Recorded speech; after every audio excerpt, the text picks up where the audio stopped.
Las Vegas. Caesars Palace, 1972. O cheiro de couro, resina e suor misturados no ar frio do ar-condicionado de uma arena que já havia testemunhado alguns dos maiores momentos da história do esporte. As luzes brancas e quentes do ringue projetam sombras precisas sobre a lona esticada. As cordas vermelhas e brancas vibram levemente com o ruído das vozes dos técnicos nos cantos. Nos bastidores, o eco distante de luvas batendo em sacos de areia preenche o corredor como uma percussão constante e rítmica. É uma tarde de treino comum no Caesars Palace Sports Pavilion. Ou deveria ser, porque no ringue principal, cercada por 4 técnicos e um preparador físico, está a mulher que os jornais esportivos americanos haviam começado a chamar simplesmente de a campeã. Cabelos loiros presos numa trança apertada. Olhos verdes com a frieza calculada de quem passou anos aprendendo a não piscar na hora errada. 1,73 m. 76 quilos de músculo construído desde os 8 anos de idade num ginásio de boxe no interior do Texas. O nome dela é Tara Mitchell. Campeã mundial dos pesos meio-médios femininos pelo Conselho Mundial de Boxe. Invicta em 15 lutas profissionais. 11 nocautes. 4 vitórias por pontos que os árbitros descreveram como domínio absoluto de princípio ao fim. Em qualquer outra sala, em qualquer outro ringue, em qualquer outro lugar do mundo, Tara Mitchell era a pessoa mais perigosa presente, exceto naquela tarde.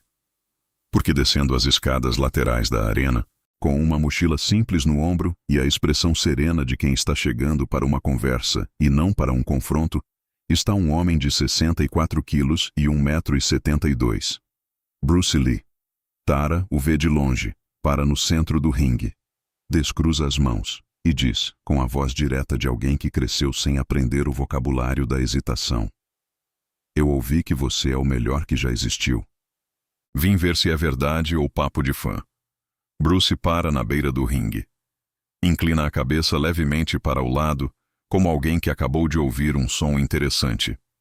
E sorri. O que aconteceu nos 10 segundos seguintes, as 5 pessoas presentes naquela arena descreveram de formas levemente diferentes pelo resto das suas vidas. Porque quando você assiste a algo que nunca viu antes, o cérebro não consegue processar tudo em tempo real. Ele preenche as lacunas depois. E o que cada pessoa preenche diz mais sobre ela do que sobre o evento em si. Mas existe um ponto em que todas as 5 versões coincidem. Em 10 segundos, Tara Mitchell, invicta, campeã mundial, a mulher que havia nocauteado 11 oponentes no esporte mais primitivo e mais honesto que existe, não conseguiu tocar em Bruce Lee uma única vez. Fica comigo até o final desse vídeo. Porque essa não é apenas a história de um confronto impossível. É a história do que acontece quando o sistema mais eficiente que o boxe já produziu encontra algo que o boxe ainda não havia catalogado. Se você quer saber exatamente o que aconteceu segundo a segundo naqueles 10 segundos, não vá embora. Se inscreve no canal agora, ativa o sininho, deixa o like e me conta nos comentários. Você acha que alguém conseguiria tocar Bruce Lee num confronto real? Quero ler cada opinião, mas antes de chegar naquele ringue, você precisa entender quem era Tara Mitchell, porque essa história não faz sentido sem ela. Tara Mitchell nasceu em Odessa, Texas, em 1947. Filha única de um treinador de boxe amador e de uma ex-professora de educação física que havia abandonado a carreira para criar a filha, ela cresceu numa casa onde força não era opcional. Era expectativa. O pai dela acordava às 5 da manhã todos os dias para correr 10 quilômetros antes do trabalho. Voltava para casa, tomava café e dizia para Tara, desde antes de ela saber amarrar o cadarço: "O dia não começa até você suar." Ela não reclamava, porque adorava. Com 8 anos, o pai a levou pela primeira vez para o ginásio onde treinava. Um galpão de teto alto, paredes de tijolos à vista, sacos de pancada pendurados no teto por correntes oxidadas, e um ringue no centro com a lona remendada em 3 lugares diferentes. O cheiro daquele lugar ficou para sempre associado na memória dela com a sensação de estar exatamente onde deveria estar. O professor de boxe do ginásio, um homem chamado Ed Crowley, ex-profissional de peso médio que havia lutado contra nomes que apareciam nos pôsteres da parede, olhou para a menina de 8 anos na porta do ginásio e disse para o pai dela: "Ela é pequena. E o pai de Tara respondeu: ela vai crescer, mas a garra ela já trouxe de casa. Ed Crowley ergueu uma sobrancelha, jogou uma luva pequena demais para Tara e disse: bate naquele saco ali. Tara olhou para o saco, olhou para a luva, vestiu e bateu por 40 minutos sem parar, até Ed Crowley colocar a mão na frente do saco e dizer: tá bom, chega. Ela parou. Estava ofegante. Tinha as mãos tremendo dentro das luvas. Eu posso voltar amanhã? Ela perguntou. Ed ficou olhando para ela por um momento longo. Pode, ele disse. E foi o começo de tudo. Com 12 anos, Tara havia vencido o primeiro torneio regional feminino do Texas. Com 15, era conhecida nos circuitos amadores do sul dos Estados Unidos como uma boxeadora com duas qualidades raras na mesma pessoa: o poder de nocaute de alguém muito mais pesada e a velocidade de mãos de alguém muito mais leve. Era como se o corpo dela houvesse resolvido um problema que a física normalmente não permitia. Com 18 anos, ela foi para Los Angeles. Com 20, estava no circuito profissional. Com 22, havia nocauteado a campeã vigente no terceiro round de uma luta que os jornais descreveram como a maior reviravoltas do boxe feminino, desde que o esporte havia começado a ganhar estrutura profissional. 30 segundos depois do nocaute, com a campeã caída e o árbitro acenando para os técnicos entrarem no ringue, Tara Mitchell ficou parada no centro da lona por um momento. Olhou para suas próprias luvas e disse para si mesma, em voz baixa demais para qualquer microfone pegar: mais. Não como ganância, não como arrogância, como pergunta. Como a pergunta de alguém que acabou de chegar num patamar e imediatamente quer saber o que existe no próximo. 15 lutas depois, ela ainda fazia essa pergunta. E então alguém mencionou o nome de Bruce Lee. Para entender por que esse nome chegou até Tara da forma que chegou, você precisa entender o contexto do boxe em 1972. O boxe era o esporte de combate mais importante do mundo. Muhammad Ali havia devolvido o cinturão dos pesos pesados com aquela combinação impossível de velocidade, footwork e poder que redefiniu o que se achava possível para um homem do seu tamanho. Joe Frazier era uma força da natureza. Sugar Ray Leonard estava chegando. Era uma era dourada do esporte com debates constantes sobre estilos, estratégias e o que separava um bom boxeador de um grande. E no meio desses debates, sempre, em algum momento, aparecia a pergunta sobre os outros estilos de combate. O que um boxeador de elite faria contra alguém treinado nas artes marciais?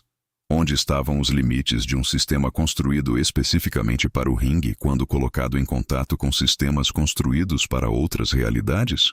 O técnico de Tara, um homem chamado Frank DeLuca, que havia treinado 3 campeões mundiais antes dela, era cético com a severidade de quem não tinha paciência para o que chamava de conversa de filme. Boxe era testado. Boxe era comprovado. Boxe tinha 6 décadas de história profissional com regras claras e oponentes reais e resultados documentados. Qualquer coisa fora do ringue era especulação.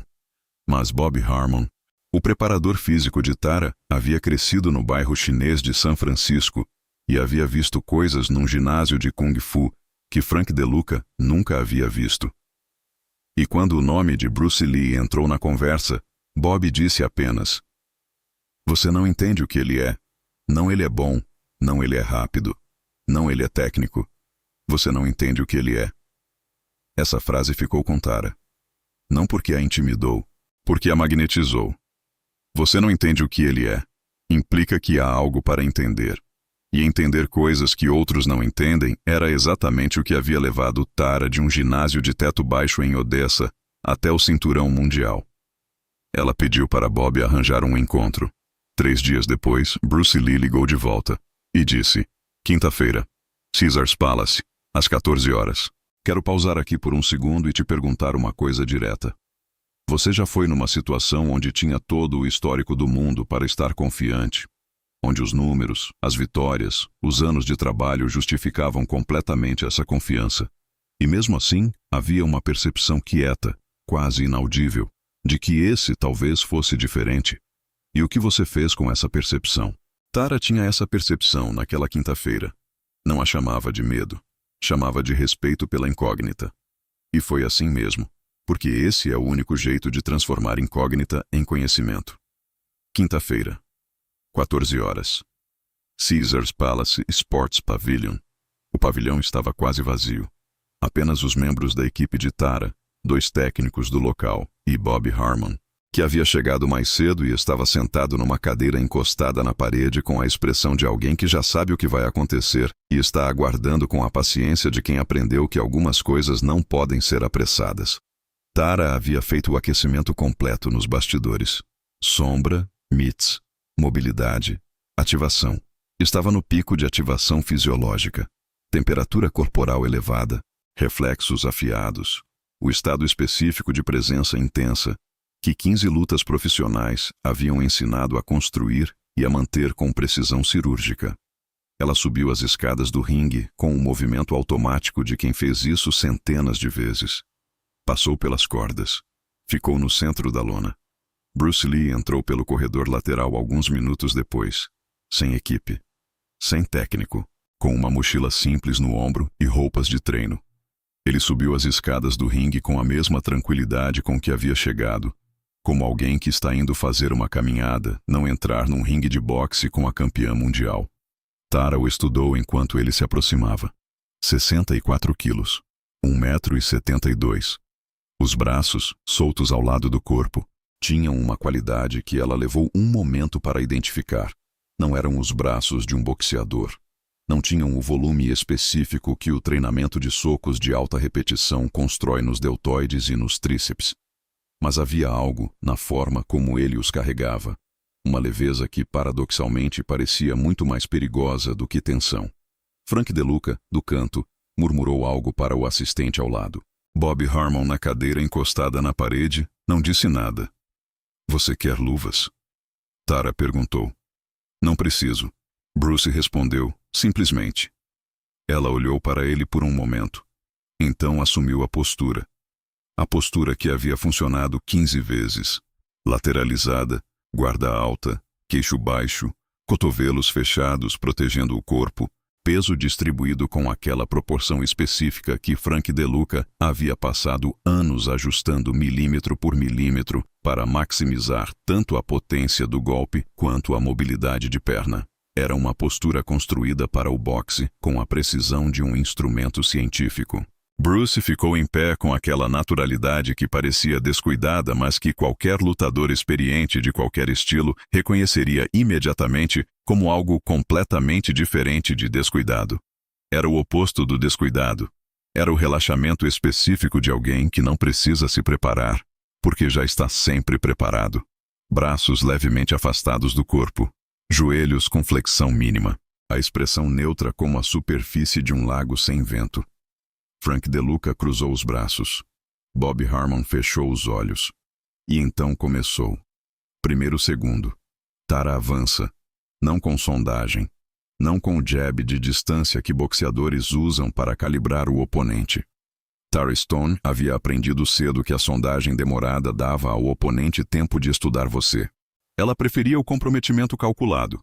O movimento feito com intenção total, mas com o controle técnico para absorver e redirecionar se a resposta fosse diferente do esperado. O primeiro golpe dela é uma sequência direta de 2 tempos. Jab com a esquerda, seguido imediatamente de cruzado com a direita, a combinação que havia enviado 7 adversárias à lona. Rápida, potente, com o timing de quem a executou 10.000 vezes em condições reais. Segundo. Bruce não está mais lá. Isso precisa ser dito com a precisão exata que merece. O jab dela passou pelo espaço onde o rosto dele estava. Não pelo lado. Pelo meio. Pelo espaço que o rosto dele havia ocupado fração de segundo antes. Sem recuo dramático para trás. Sem salto lateral exagerado. Uma rotação de quadril de talvez 12 graus e um meio passo diagonal que, pela lógica do boxe convencional, não deveria ter criado o espaço que criou. Mas criou, com uma economia de movimento que parecia quase ofensiva na sua simplicidade. O cruzado direito que veio logo atrás também passa pelo ar. Frank DeLuca descruza os braços. Terceiro segundo. Ela ajusta. Campeãs ajustam. O instinto de 15 lutas reprocessa a nova posição de Bruce com a velocidade que havia impressionado cada adversária que havia tentado explorar o momento de reposicionamento de Tara. Ela circula para a direita, muda o ângulo de ataque, projeta um gancho esquerdo que havia nocauteado 3 oponentes diferentes em 3 lutas diferentes. É um golpe com trajetória diferente dos 2 anteriores. Um golpe que deveria cobrir o espaço de uma forma que o esquiva anterior não poderia repetir. 4º segundo. O gancho passa pelo ar. Não pelo lado. Pelo meio. Pelo exato espaço onde o queixo de Bruce havia estado quando ela iniciou o movimento. Tara ouve o ar da própria luva passar. Sente a ausência de impacto no punho, no antebraço, no ombro. Todo boxeador conhece essa diferença física entre acertar e errar. Acertar tem peso. Tem o feedback de que a física respondeu ao seu esforço. Errar tem apenas o silêncio de um vazio que ninguém preencheu. Ela errou 3 vezes. E Bruce Lee ainda está sorrindo. 5º segundo. Algo muda internamente em Tara Mitchell. Não no rosto. Campeãs não mostram isso no rosto.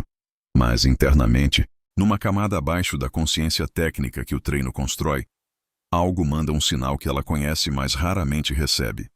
O sistema não está respondendo como deveria. Ela está processando uma situação para a qual o vocabulário de 15 lutas e 16 anos de treinamento não tem template imediato. Como um boxeador que percebe no 3º round que o ritmo do oponente não é o ritmo que ele havia estudado nas fitas. Não pânico, não colapso, mas um momento de recalibração que, por mínimo que seja, existe. E milissegundos de recalibração são eternidades para quem sabe onde procurar. Bruce Lee sabe onde procurar. 6º segundo. Ela muda de estratégia. Esquece a combinação limpa. Vai para a pressão. Avança com o corpo.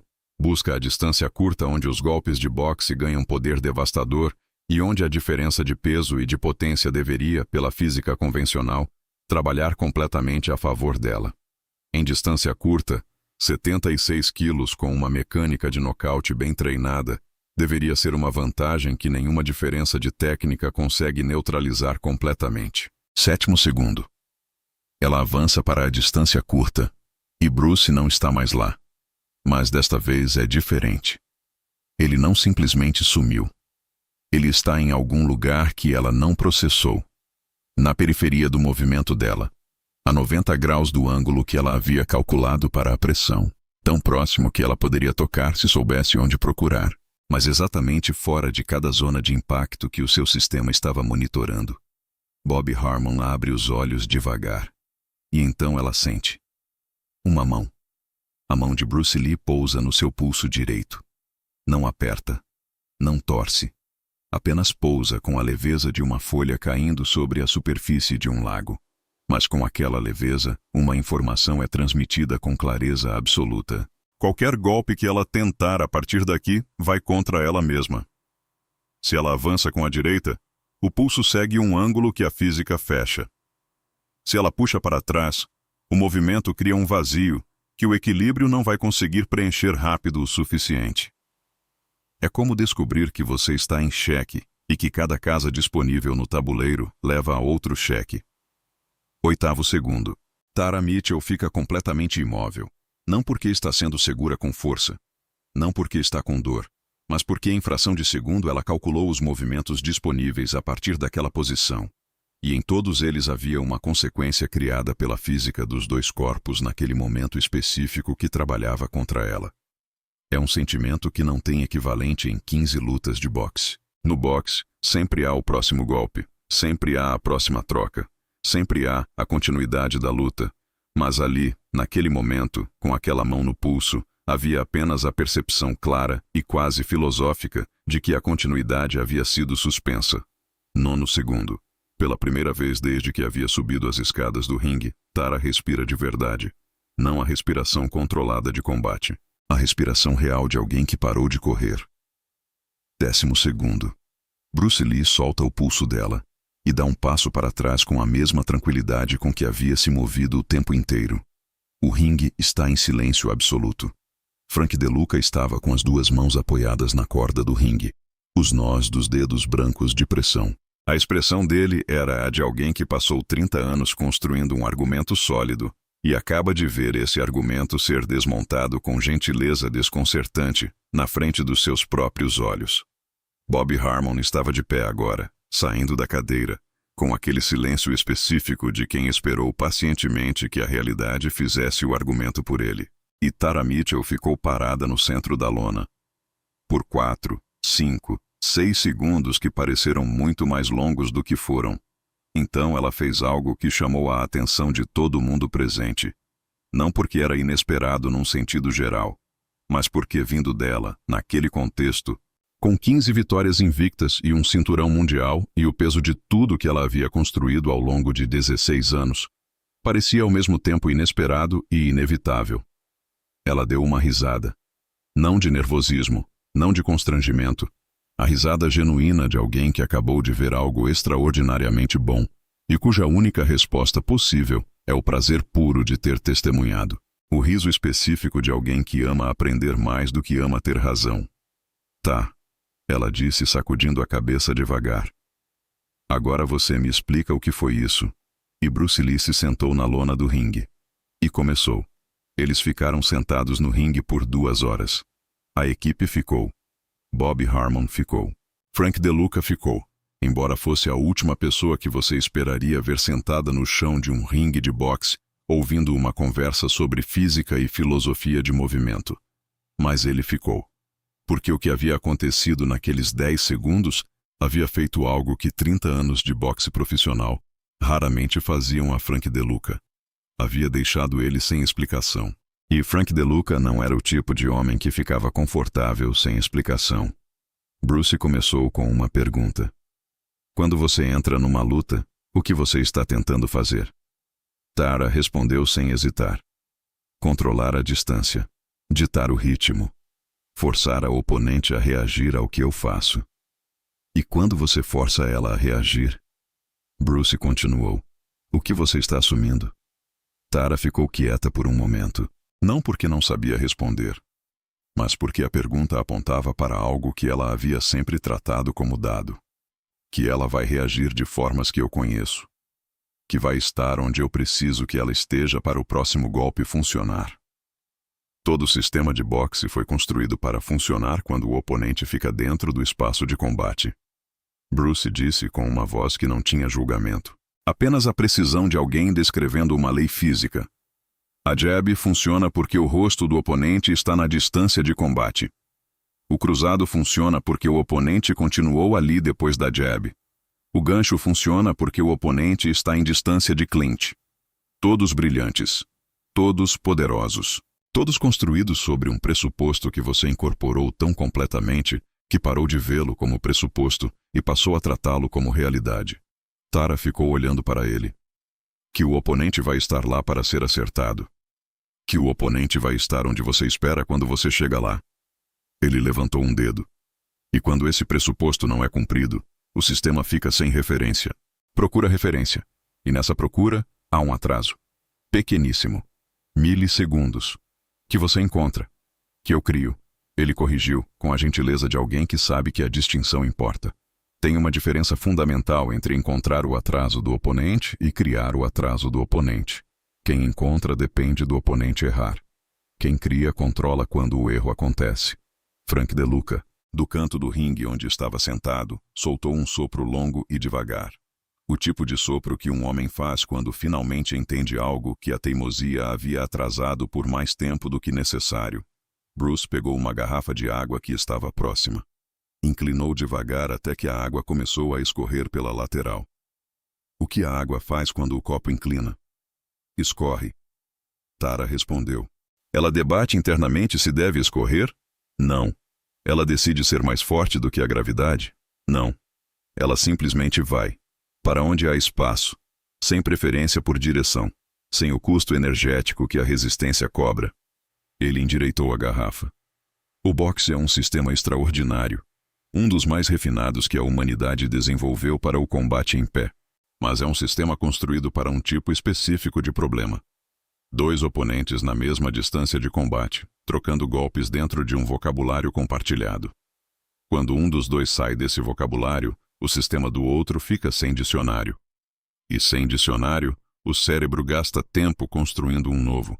Esse tempo tem nome, tem tamanho, e eu aprendi a medi-lo. Tara ficou olhando para a garrafa de água por um tempo longo. Então, quando eu avancei, ela disse, processando em voz alta: "Você não estava reagindo ao que eu fazia. Você já estava no próximo momento. Eu estava no momento em que você ia estar." Ele confirmou: "Porque a sequência que você usou tinha um vocabulário de continuação que eu conheço. Jab, cruzado, gancho. Cada golpe cria o ângulo para o próximo. É uma gramática. E conhecendo a gramática, eu sei onde a próxima palavra vai aparecer. Então eu já estou lá quando ela chega." Tara ficou em silêncio. Bob Harmon disse pela primeira vez em 2 horas: "É o que eu tentei te explicar." Ela olhou para ele. "Você não conseguiu." "Não." Ele sorriu. "Algumas coisas só se explicam no ringue." Bruce Lee disse algo naquela tarde que Tara Mitchell guardou com o cuidado que guardamos as coisas que levamos tempo para entender completamente. Eles estavam quase terminando a conversa. As luzes do pavilhão tinham mudado de tom com o fim da tarde lá fora. Frank DeLuca havia ido buscar café e voltado, o que por si só já era um indicador de que algo havia mudado nele também. Bruce disse, quase de passagem, como alguém falando consigo mesmo tanto quanto com ela: "O boxe te deu 15 vitórias. E vai te dar mais se você continuar fazendo o que faz. Mas existe um teto. Todo sistema tem um teto. E o teto não é o seu oponente. O teto é a suposição de que o que você já sabe cobre todo o espaço possível." Tara olhou para ele. "E como você passa do teto? Você para de acreditar que o mapa é o território." Ele disse: "O boxe é o seu mapa. É um mapa extraordinário, detalhado, testado. Mas é ainda um mapa. E o território é maior do que qualquer mapa. Então, o que eu faço com isso? Você continua usando o mapa, mas você para de confundi-lo com o território. Você mantém a curiosidade de quem sabe que há mais para ver além da borda do que já foi desenhado." Ele olhou para ela com uma expressão que não era instrução, mas reconhecimento. "Você tem algo que a maioria dos campeões não tem. Você veio aqui sem saber o que ia encontrar. Isso já é mais do que a maioria faz." Tara ficou em silêncio por um momento. "A garra ela já trouxe de casa," ela disse, em voz baixa. Bruce a olhou com uma expressão de quem não entendeu a referência, mas entendeu o peso. "Parece que alguém sempre soube," ele disse. Tara Mitchell passou uma semana treinando com Bruce Lee em Los Angeles. Não foram 7 dias de novas técnicas. Não foram 7 dias de uma arte marcial diferente sendo sobreposta ao boxe, como uma camada adicional. Foram 7 dias de uma única pergunta respondida de formas diferentes, em ângulos diferentes, em velocidades diferentes. Onde você está assumindo que o oponente vai cooperar? No jab. Onde você assumiu que o alvo estaria quando você chegasse lá? No cruzado. Onde você assumiu que o oponente teria ficado após o jab? No footwork defensivo. Onde você assumiu que o ataque viria de onde você estava olhando? Era um processo desconfortável com a especificidade que apenas o crescimento real é desconfortável. Não a dor do esforço físico. Tara conhecia essa dor intimamente e a respeitava. Era a vertigem de quem soltou o que conhecia antes de ter encontrado o que vai substituir. A sensação de estar ficando pior antes de poder ficar melhor. Mas Tara Mitchell tinha uma qualidade que havia sido construída junto com tudo mais ao longo de 16 anos num galpão de Odessa. Ela não tinha medo de não saber. Havia aprendido cedo, com Ed Crowley, e com aquele saco que havia batido por 40 minutos até as mãos tremerem, que não saber era apenas o primeiro estado antes de saber. Que o desconforto de não entender era o atrito necessário que precedia o entendimento. Que quem fugia desse atrito ficava para sempre no limite do que já conhecia. Então ela ficou com o desconforto. E no último dia, antes de ir embora, enquanto estavam sentados na beira do ringue num silêncio que não precisava ser preenchido, Bruce disse: "O maior adversário que você vai enfrentar na sua carreira não tem nome, não tem peso, não tem recorde. É a certeza de que você já sabe o suficiente. Porque quando você acredita que já sabe o suficiente, você para de procurar o que está faltando. E o que está faltando é exatamente onde o próximo oponente encontra espaço." Tara olhou para ele. "E como você combate isso?" "Você não combate. Ele disse com aquela tranquilidade específica que ela havia aprendido a reconhecer como a expressão mais autêntica dele. Você cultiva uma relação com a dúvida. Não a dúvida que paralisa. Essa é medo usando outra roupa. Mas a dúvida que pergunta. A dúvida que diz: o que eu ainda não vi? O que essa oponente sabe que eu ainda não mapeei? Onde existe espaço que eu ainda não explorei? Curiosidade em vez de certeza. Curiosidade em vez de certeza. Ele confirmou. Uma campeã com certeza é uma campeã com prazo de validade. Uma campeã com curiosidade é uma força que o calendário não consegue derrotar completamente. Nos 2 anos seguintes, Tara Mitchell acrescentou 7 vitórias ao seu recorde invicto. Mas o que os comentaristas esportivos notaram, e que se tornou objeto de análise nos bastidores do boxe profissional, era algo sutil e ao mesmo tempo fundamental na forma como ela lutava. Ela havia ficado, paradoxalmente, menos agressiva e mais dominante ao mesmo tempo. Havia menos da sensação de força, encontrando força, que havia caracterizado as 15 primeiras lutas. Mais a qualidade de alguém que parecia saber onde a oponente ia estar antes de ela saber.